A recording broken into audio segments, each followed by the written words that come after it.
Hello guys, तुमच्यासाठी घेऊन आलेलं बघा शर्ट घेऊन आलेलं असे. शर्टची क्वालिटी पण बघू शकता, ब्रँड बघू शकता शर्टचं. याच्यामध्ये असे 4 कलर असणार आहेत.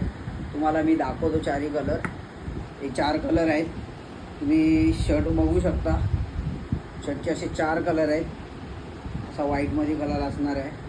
आणि शर्टच्या बटनाचं बटन आहे ना, बटनवर पण याची ब्रँड लेबलिंग दिलेली आहे. बघू शकता शर्टाची क्वालिटी पण बघू शकता. असे असणार आहे, असे कलर असणार 4. आणि कोणाला पाहिजे असेल तर लवकर आपल्या शॉपवर व्हिजिट करा. आणि आपल्या स्क्रीनवर नंबर दिलेला आहे. आणि तेवढ्यात लवकर जमेल तेवढ्यात लवकर या. अनलिमिटेड आपल्याकडे स्टॉक असणार आहे. आणि आपली MRP असणार आहे फक्त 500 असणार आहे. एकदम ओरिजिनल भेटेल तसे शॉपमध्ये तसे शर्ट असणार आहेत. गाईज याची साईज असणार आहे M2 XXL असणार आहे. आणि ज्यांनी आपल्या इंस्टाग्रामवर फॉलो नसेल केला असेल ना, त्यांनी फॉलो करा आणि लवकर आपल्या शॉपवर व्हिजिट करा.